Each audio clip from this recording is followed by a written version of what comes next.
এটা কি বলো তো তোমরা সবাই? আমি জানি এটা কেউ বলতে পারবে না কি এটা কি। এটা একমাত্র নওগাঁ জেলার মানুষ ছাড়া কেউই বলতে পারবে না আসলে এটা কি জিনিস। এটা হচ্ছে নওগাঁ জেলার খুব বিখ্যাত একটা খাবার। এটা হচ্ছে কোরবানি ঈদের মাংস, আর এই মাংসটা প্রসেস করা হয় চর্বি গলিয়ে। এইখানে শুধু সলিড পিসগুলো রাখা হয় আর এইখানে জাল দিতে হয়, কয়েক মাস জাল দিয়ে এইভাবে পাতিলে করে রেখে দেয়, আর ওরা হচ্ছে সারা বছর এই মাংসটা খায়। এই মাংসটার নাম হচ্ছে ডুবা মাংস, আর এটা খেতে অসম্ভব মজার। এটা হচ্ছে কাঁঠাল দিয়ে, বেগুন দিয়ে, আলু দিয়ে যে যেভাবে পারে সেভাবে খায়, আর এটা খেতে অনেক বেশি টেস্টি। যেহেতু আমার বোনের বিয়ে হয়েছে সেজন্য এই মাংসটা আমার খাওয়া হয় আর প্রায় আমি খেয়ে থাকি। এটা অনেক বেশি টেস্টি। আসলে যারা খায় তারা কমেন্ট করে অবশ্যই আমাকে জানাবে।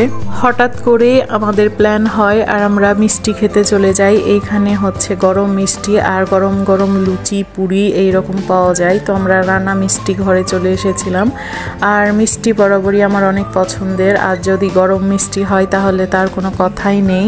এইখানে ওরা সব কিছুই টাটকা বানায় আর ওইভাবেই সার্ভ করে। গরম মিষ্টি থাকে, লুচি পুরি যে যেটা খাবে সেটার সাথেই গরম মিষ্টি দেওয়া হয়। আর এই তো দেখতেই পাচ্ছেন ওরা এখানে তৈরি করতেই আছে আর হচ্ছে সবাইকে সার্ভ করছে। এখানে প্রচুর পরিমাণে ভিড় হয় আর ওদের এই খাবারটা এতই টেস্টি মানে যেটা বলে বোঝানো যাবে না। অনেকক্ষণ দাঁড়িয়ে থাকার পর আমরা সিরিয়াল পেয়েছিলাম, আর এইখানে হচ্ছে আমরা অর্ডার করেছিলাম পুরি আর মিষ্টি, আর দুইটাই অনেক গরম গরম ছিল আর খেতে অনেক বেশি মজার ছিল। মিষ্টিটা দিয়ে একটা ছানার অরিজিনাল ঘ্রাণ আসছিল, মনেই হচ্ছিল অরিজিনাল ছানার মিষ্টি এটা। আর বরাবরই আমি যেহেতু একটু খেতে ভালোই বাসি সেজন্য আমার একটা পুরি বা একটা মিষ্টিতে কিছুই হবে না, সেজন্য আমি 3টা পুরি আর আমার জন্য 3টা মিষ্টি অর্ডার করেছিলাম। আর এত বেশি সুস্বাদু ছিল যা নিমিষেই শেষ করে দিয়েছিলাম আমরা সবাই। আর আমি হচ্ছে 3টা করে খেয়েছিলাম, বাকি সবাই 2টা করে খেয়েছিল। আর এই যে দেখতেই পাচ্ছেন কত তুলতুলে একটা মিষ্টি আর রসে ডোবানো, অনেক মজার। মিষ্টি পুরি খাওয়ার পরে পাশে একটা চায়ের দোকান ছিল, তো আমরা সবাই মিলে ভাবলাম এখান থেকে চা খেয়ে যাব। তো এইখান থেকে আমরা চা খাচ্ছিলাম।